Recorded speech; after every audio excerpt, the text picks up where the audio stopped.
Hello അസ്സാം വലൈക്കും. ഒരു 1-2 ആഴ്ചയ്ക്ക് ശേഷം സൈത്തൂൻ്റെ സ്നാക്സിൻ്റെ ഓർഡറും ഡീറ്റെയിൽസ് എല്ലാം ആയിട്ടുള്ള ഒരു ചെറിയ വ്ളോഗ്, ഒരു 12 മിനിറ്റിൻ്റെ ഒരു ചെറിയ വ്ളോഗ് ഞാൻ അപ്ലോഡ് ചെയ്യുന്നുണ്ട്. അതിൻ്റെ ഇടയിൽ ഞാൻ ചെറിയൊരു വയനാട് ട്രിപ്പിൻ്റെ ഒരു വ്ളോഗ് ഇട്ടിട്ടുണ്ടായിന്. അത് നിങ്ങളെല്ലാവരും കണ്ടിനോന്ന് അറിയില്ല. അപ്പോൾ കണ്ടിട്ടില്ലെങ്കിൽ ജസ്റ്റ് ഒന്ന് ചാനലിൽ കയറിയിട്ട് കാണാത്തവരൊന്ന് കണ്ട് ജസ്റ്റ് ഒന്ന് കമൻറ്റിലും ചെയ്യട്ടോ.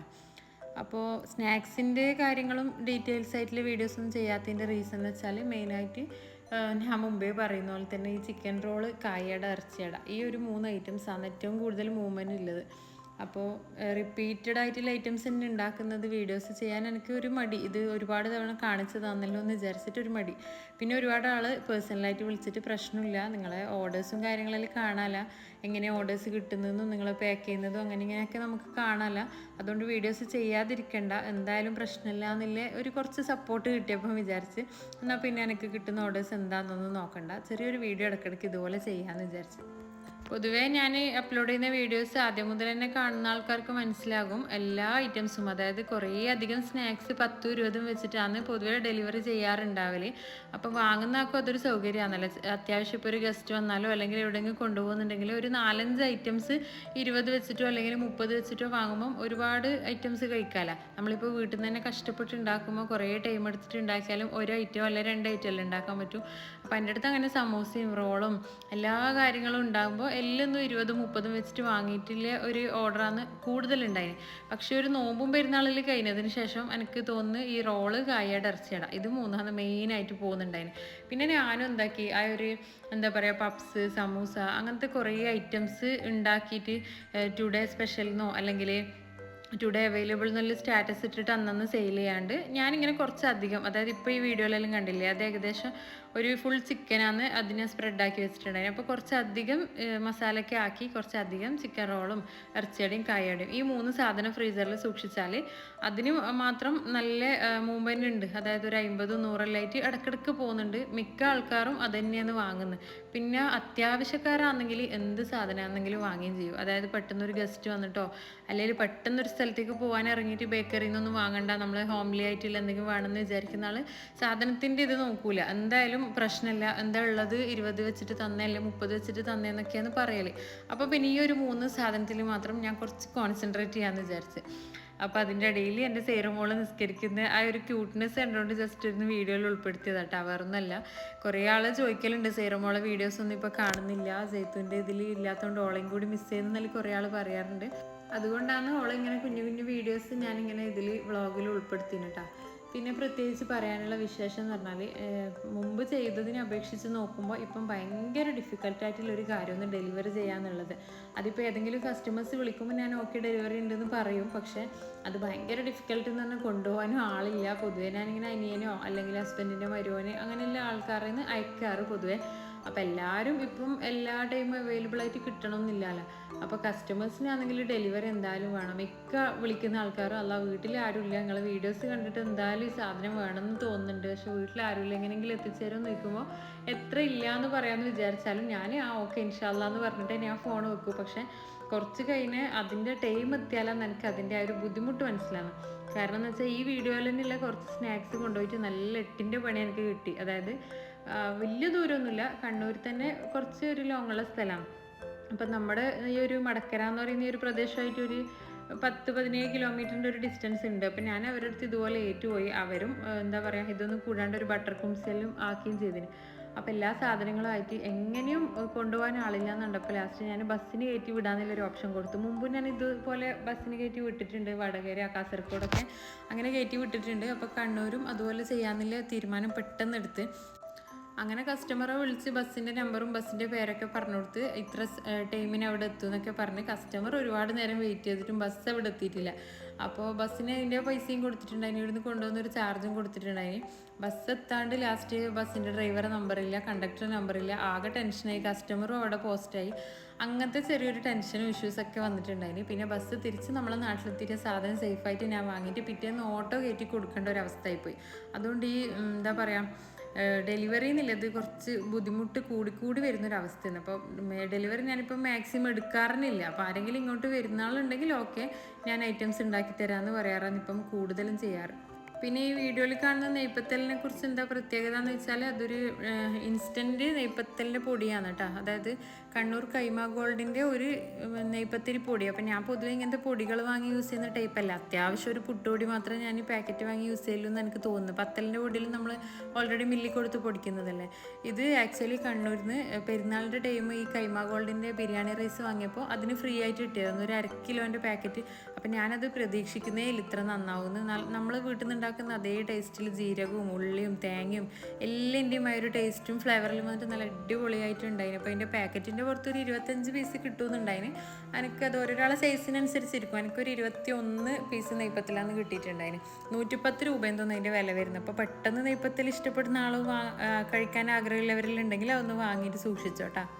ശരിക്കും പറഞ്ഞാൽ ഞാൻ എല്ലാ വീഡിയോസിലും പറയുന്നത് പോലെ തന്നെ 3-4 ദിവസത്തെ ഒരു മിക്സിങ് വീഡിയോ ആകാനാണ് ചാൻസ് കിട്ടുക. ഇടയ്ക്കിടയ്ക്ക് ഇങ്ങനെ ഫോണിൽ ഒരുപാട് വീഡിയോസും ഫോട്ടോസെല്ലാം എടുത്ത് വെച്ചിട്ട് അത് എപ്പോഴെങ്കിലും തോന്നുന്ന സമയത്താണ് ഇതൊരു ചെറിയൊരു വ്ളോഗാക്കിയിട്ട് ഞാൻ അപ്ലോഡ് ചെയ്യുന്നത്. അല്ലാണ്ട് ഞാൻ ഇത്രയും ടൈം കാണിച്ച ചിക്കൻ റോളും ഇറച്ചിയുടെയും കായയുടെ എല്ലാം ഒറ്റ ദിവസം ഞാൻ ഇങ്ങനെ 1 by 1 ആയിട്ട് ഉണ്ടാക്കുന്നതെന്ന് ആരും ചിന്തിക്കേണ്ട കേട്ടോ. അപ്പോൾ ഇപ്പം കാണുന്നതെന്ന് വെച്ചാൽ എൻ്റെ മോക്ക് ഇതുപോലെ യൂട്യൂബ് നോക്കിയിട്ട് ഭയങ്കര ആഗ്രഹം എന്തെങ്കിലും ഒരു കുക്കിങ് ഞാൻ ചെയ്യുന്നു. അപ്പോൾ ഞാൻ കുറേ പറഞ്ഞു നമ്മളെല്ലാം പണ്ട് കുക്കിംഗ് പഠിക്കുമ്പോൾ ഈ ഓംലെറ്റും തക്കാളിക്കറിയും അങ്ങനത്തെ ചെറിയ ചെറിയ ഐറ്റംസ് ആക്കിന് അങ്ങനത്തെ എന്തെങ്കിലും മോള് പഠിച്ചോ എന്ന് പറഞ്ഞു. അപ്പോൾ വെക്കേഷനായിട്ട് എന്തെങ്കിലും ഒന്ന് എനിക്ക് പഠിക്കേണ്ട എൻ്റെ ഫ്രണ്ട്സെല്ലാം ചെയ്യലുണ്ട്. ഞാൻ പറഞ്ഞു നിനക്ക് അതിനുള്ള പ്രായമൊന്നും ആയിട്ടില്ല, 11 വയസ്സ് എത്ര പറഞ്ഞപ്പോൾ അതൊന്നും പ്രശ്നമില്ല, ഉദ്ദേശിക്കുന്ന ടൈപ്പൊന്നുമല്ല, എനിക്കെല്ലാം അറിയാമെന്ന് പറഞ്ഞു. പിന്നെ ഇത്രയും കോൺഫിഡൻസിൽ സംസാരിക്കുന്ന ഒരാളെ നിരുത്സാഹപ്പെടുത്തണ്ടല്ലോ. ഓക്കാണെങ്കിൽ ഓംലേറ്റും തക്കാളിക്കറി അങ്ങനത്തെ സിമ്പിളൊന്നും ഉണ്ടാക്കി പഠിക്കുകയേ വേണ്ട, ചിക്കനിൽ തന്നെ വേണം പോലും. അപ്പോൾ ചിക്കൻ കഴുകൽ മുതൽ നല്ല അടിപൊളി ബ്രോസ്റ്റഡ് ആക്കിയിട്ട് ഇങ്ങനെ മുമ്പിൽ എത്തിച്ചേരുന്നവരെല്ലാം മുഴുവൻ പണി ഓൾ ഏറ്റെടുത്തുകൊണ്ട് പിന്നെ ഞാൻ അതിന് കൂടുതൽ എതിരെ നിന്നിട്ടില്ല. അപ്പം മാഷാഅല്ലാഹ് അൽഹംദുലില്ലാഹ് നല്ല രീതിയിൽ ആയി വന്നിട്ടുണ്ടായിന്. പൊതുവെ എൻ്റെ ഹസ്ബൻഡ് അങ്ങനെ എക്സ്പ്രഷനൊന്നും ഇടാത്തതും നല്ലത് പറയുന്നത് അങ്ങനത്തെ ശീലങ്ങളൊന്നും ഇല്ല കേട്ടാ. നമ്മളെന്തെങ്കിലും ഉണ്ടാക്കി കൊടുത്താൽ കുത്തി കുത്തി ചോദിക്കണം എങ്ങനെയുണ്ട്. പക്ഷെ മോളായതുകൊണ്ട് എന്താണെന്നറിയില്ല എന്തോ ഒരു ഭാഗ്യത്തിന് നല്ലത് പറഞ്ഞിട്ടുണ്ട്. അല്ലെങ്കിൽ ഞാൻ അനുഭവിക്കുന്ന അതേ ടെൻഷൻ കുറച്ച് അതിന് ഓളം അനുഭവിക്കല്ലോ എന്ന് ഞാനിങ്ങനെ ചിന്തിക്കുന്നു. പക്ഷെ അതിൻ്റെ ആവശ്യം വന്നിട്ടുണ്ടായില്ല. മോളെ നന്നായിട്ട് പൊക്കി പറഞ്ഞത് എങ്ങനെ ഉണ്ടാക്കി എങ്ങനെ പഠിച്ചതെന്നെല്ലാം ചോദിച്ചിട്ട് ആവശ്യമില്ലാണ്ട് എക്സ്പ്രഷൻ ഇടുന്നുണ്ടായിരുന്നു. പിന്നെ 2 അനിയത്തിമാർക്കും പിന്നെ നന്നായിട്ട് ഇഷ്ടപ്പെട്ടു. ചിക്കൻ്റെ എന്ത് ഐറ്റംസ് ഉണ്ടായാലും കുട്ടികൾക്ക് പിന്നെ പ്രത്യേകിച്ച് ഇഷ്ടമല്ലേ. ഇനി ചിക്കൻ അല്ലെങ്കിൽ ഈ മയോനീസ് സോസ് എന്നെല്ലാം പറയുന്നത് പൊതുവേ കുഞ്ഞു കുട്ടികൾക്ക് ഭയങ്കര ക്രേസ് ആയിട്ടുള്ള സാധനമല്ലേ. അതുകൊണ്ട് അവർ നന്നായിട്ട് ഹാപ്പി ആയിട്ടാണ്. പിന്നെ എൻ്റെ കുറേ എന്താ പറയുക ഞാൻ നേരത്തെ പറഞ്ഞ എൻ്റെ ഐറ്റംസ് ഇപ്പോൾ സാധനങ്ങളെ പേര് ഇടയ്ക്കിടയ്ക്ക് ഇങ്ങനെ പറഞ്ഞ് വെറുപ്പിക്കണ്ടല്ലോ. ഈ കാണുന്നത് എൻ്റെ മെയിനായിട്ട് പോകുന്ന ഐറ്റംസ് അതിങ്ങനെ 100-50 ഇടയ്ക്കിടയ്ക്കേ പോകുന്നുണ്ടായിന്. അപ്പോൾ പിന്നെ അതന്നെ കുറച്ച് അധികം ആക്കി വെക്കാമല്ലോ എന്ന് വിചാരിച്ചിട്ട് ഇടയ്ക്കിടയ്ക്ക് ചെയ്യുന്നതാണ്.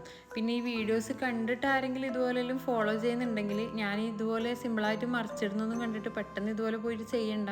കാരണം ചൂടുള്ള പാത്രമെല്ലാം ഉണ്ടായാലും എല്ലാം നന്നായിട്ടൊന്ന് ശ്രദ്ധിച്ചിട്ടും ആക്കിയിട്ടെല്ലാം ചെയ്താൽ മതി കേട്ടോ. അങ്ങനെ കുറേ ഐറ്റംസ് ഒന്ന് പ്ലേറ്റിൽ നിരത്തി വെച്ചൊന്ന് ഫ്രോസൺ ചെയ്യാൻ വെച്ചതിന് ശേഷം പിന്നെ കുറച്ച് ഐസ് ഉണ്ടാക്കാമെന്ന് വിചാരിച്ച്. ഭയങ്കരമായിട്ടുള്ള ഐസൊന്നും അല്ല, കളറെല്ലാം കണ്ടിട്ട് ഇങ്ങനെ കോക്ടെയിൽ അതൊന്നും തെറ്റിദ്ധരിച്ചേക്കല്ല കേട്ടോ.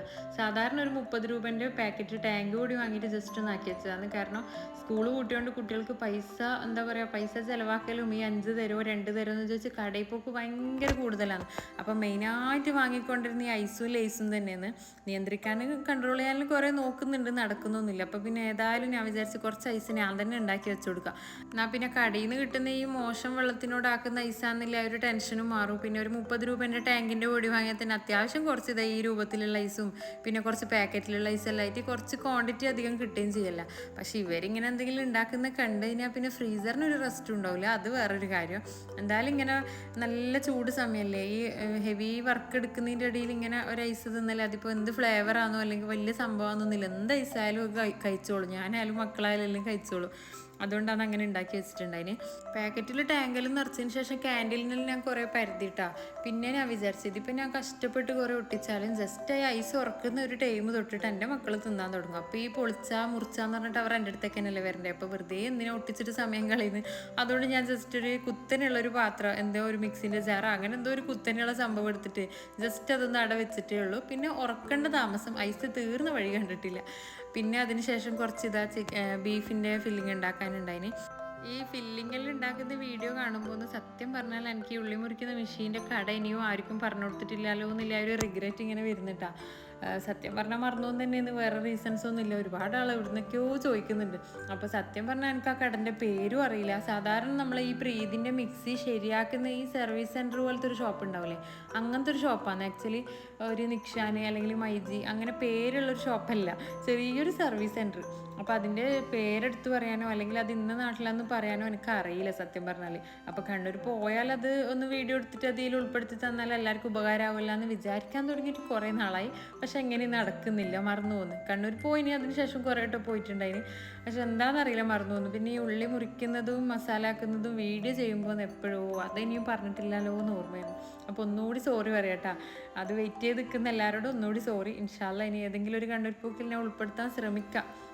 അപ്പോൾ ഇത് ചിക്കൻ്റെയും ബീഫിൻ്റെയും ഫില്ലിങ് രണ്ടും ഒരുമിച്ച് ഉണ്ടാക്കുന്നത്. ഒരുമിച്ച് മീൻസ് എന്താ പറയുക, ഒരേ ടൈം ഉണ്ടാക്കുന്നതാണ്. കാരണം എന്തായാലും രണ്ട് ഐറ്റംസ് ഉണ്ടാക്കണം. അപ്പോൾ ഇഞ്ചി വെള്ളുള്ളി അതൊക്കെ ക്രഷ് ചെയ്യലും പിന്നെ മല്ലിയില കറിവേപ്പില മുറിക്കൽ ഉള്ളി മുറിക്കൽ അതെല്ലാം ഒരുമിച്ച് നടക്കുന്ന പണിയല്ലേ. പിന്നെ ബീഫായാലും ചിക്കനായാലും ഞാൻ ഓൾറെഡി സ്പ്രെഡ് ചെയ്ത് വെച്ചത് ഉള്ളതുകൊണ്ട് പ്രത്യേകിച്ച് പണിയില്ല. അപ്പോൾ അതിൻ്റെ രണ്ട് ഫില്ലിങ്ങും അത്യാവശ്യം നല്ലൊരു ക്വാണ്ടിറ്റി തന്നെ ഉണ്ടാക്കി വെക്കുമ്പോഴേക്ക് നല്ലൊരു എന്താ പറയുക, മഴക്കാറും കോളെല്ലാം അടങ്ങിയൊരു അന്തരീക്ഷമായി. പുറത്തെല്ലാം നല്ല കാറ്റ് വീശുന്നുണ്ടായിന്. എൻ്റെ മക്കളെ പിന്നെ ഈ ഒരു ടൈമൊന്നും കാണലേ ഇല്ല. ഒന്നുകിൽ മറ്റേ അടുത്ത വീട്ടിൽ കളിക്കാൻ പോയിട്ടുണ്ടാവും, അല്ലെങ്കിൽ എൻ്റെ ഉമ്മാൻ്റെ വീട്ടിൽ പോയിട്ടുണ്ടാവും. ശരിക്കും പറഞ്ഞാൽ ഈ വീഡിയോയിൽ കാണുമ്പോൾ ആ ഒരു കാറ്റിൻ്റെ ഒരു വേഗത ഒന്നും മനസ്സിലാവുന്നൊന്നുമില്ല. ഞാൻ വെറുതെ എൻ്റെ ഒരു സമാധാനത്തിന് വീഡിയോ എടുത്തതേ ഉള്ളൂ. അത്യാവശ്യം നല്ല കാറ്റുണ്ടായിന്. കുറച്ച് ചെയ്യുന്നതോടുകൂടി നല്ല മഴയും വന്ന്.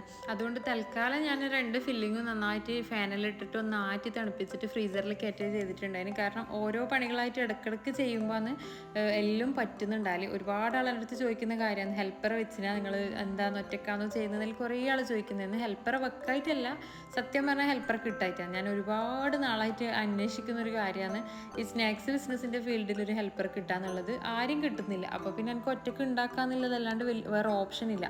പിന്നെ ഈ വലിയ ഓർഡർ വരുമ്പോൾ എന്ന് വെച്ചാൽ ഞാൻ ഒന്നുകൂടി പ്രീ പ്ലാൻഡായിട്ട് മുമ്പത്തെ വീഡിയോസിൽ പറഞ്ഞതുപോലെ കുറച്ചൊന്ന് പ്ലാൻഡായിട്ട് ചെയ്യും. അതായത് 2 ദിവസം മുമ്പേ കിട്ടുന്ന ഓർഡർ ആകുമ്പോൾ അതിനനുസരിച്ച് നമുക്ക് ചെയ്യാമല്ലോ.